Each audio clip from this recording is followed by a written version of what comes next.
Hello बच्चों, इससे पहले मैंने आपको क्वाड्रिलेटरल में आयत और वर्ग की विशेषताओं को बताया है और उन्हें समझाया है। आप उसे ध्यान से देख करके उसको याद करने का प्रयास करेंगे। आज मैं समलम चतुर्भुज आप लोगों को बताने जा रहा हूँ। इसमें बहुत कुछ ज़्यादा जानने की ज़रूरत नहीं है। आप इस समलम चतुर्भुज का चित्र देखें, ये इस तरह से रहेगा या उल्टा भी रह सकता है, इस तरह से। सॉरी, इसको ऐसे समझिए, इस तरह से भी हो सकता है।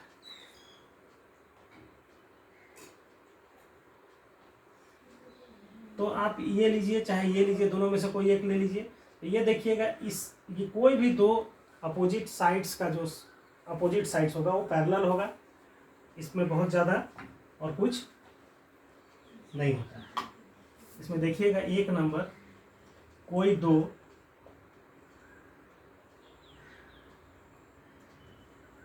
भुजाएं समांतर होती हैं।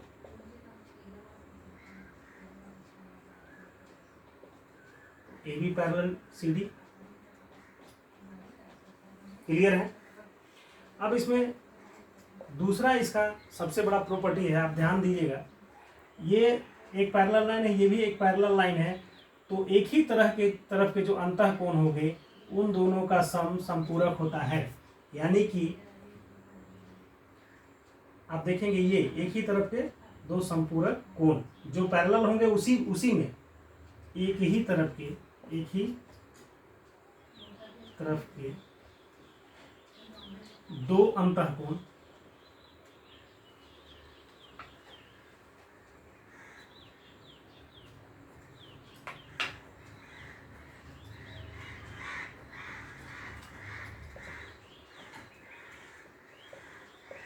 का योग संपूरक होता है।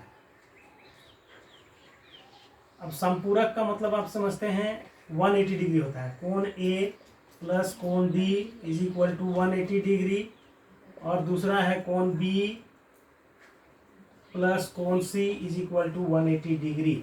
यानी कि इसका और इसका। अब ये आप पहले आप पढ़ चुके हैं, दो पैरेलल लाइन को अगर कोई तिर्यक छेदी रेखा काटे इस तरह से, तो उसमें क्या होता है आप देखेंगे, एक ही तरफ का ये दो अंतः कोण, ये दोनों जो इंटीरियर एंगल जो होता है इन दोनों का सम, या ये दोनों इंटीरियर एंगल इन दोनों का सम 180 डिग्री के बराबर होता है। उसी से आप समझिए इस तरह से। तो ये और ये पैरेलल है, और ये एक समझिए ट्रांसवर्सल लाइन है। तो ये और ये क्या हो जाएगा, इन दोनों का सम 180 डिग्री के बराबर हो जाएगा। और प्रायः यह देखा जाता है कि जो भुजाएं जो होती हैं वो सभी अलग अलग होती हैं या अलग अलग माप की होती हैं। तो उसको लिखने की जरूरत नहीं है, बस ये दो चीज़ आपको याद होनी चाहिए।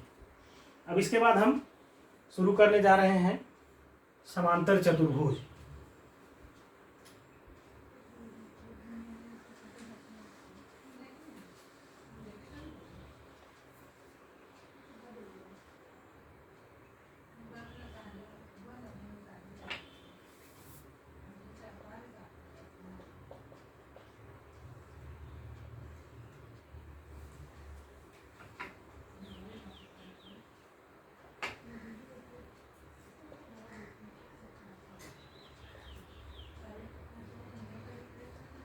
समांतर चतुर्भुज, अब देखिए समांतर चतुर्भुज इस तरह से होगा, ए बी सी डी। समांतर चतुर्भुज के गुणों के बारे में हम चर्चा करेंगे। सबसे पहले सम्मुख भुजाएं समान होती हैं। सम्मुख भुजाएं समान होती हैं या बराबर होती हैं। सम्मुख भुजाएं मतलब आमने सामने की भुजाएं, A B is equal to C D और A D equal to B C. ये क्लियर हो रहा है। दूसरा है कि आप सम्मुख भुजाएं समानांतर भी होती हैं। सम्मुख भुजाएं समांतर होती हैं।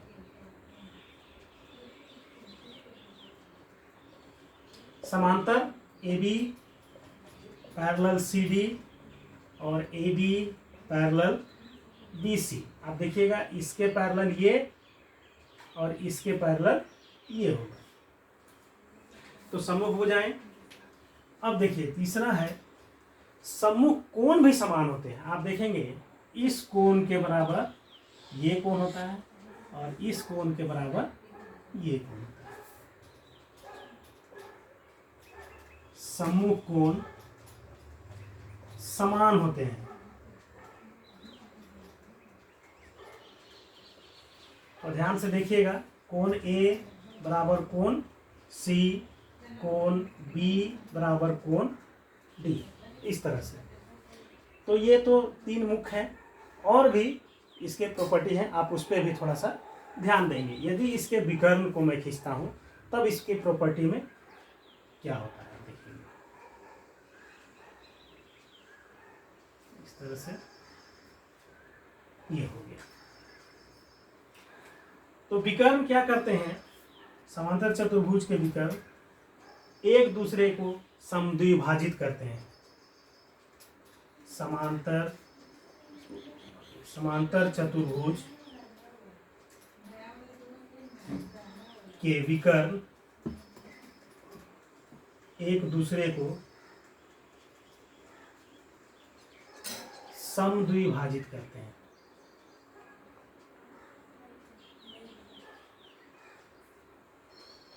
समद्विभाजित करते हैं, इसका मतलब क्या हुआ, OA is equal to OC और OB is equal to OD, इस तरह से होगा।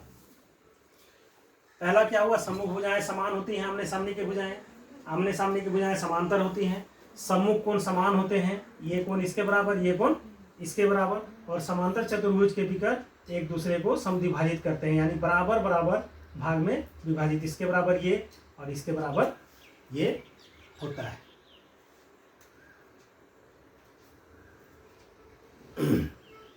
और एक है, मैं इसको बता देना चाहता हूं कि समांतर चतुर्भुज के आसन्न कोण, समांतर चतुर्भुज के आसन्न कोण समपूरक होते हैं।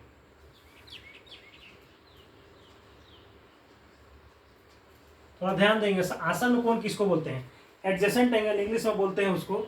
इसका एडजेसेंट ये होगा, इसका एडजेसेंट ये होगा, इसका एडजेसेंट ये होगा, इसका एडजेसेंट ये होगा।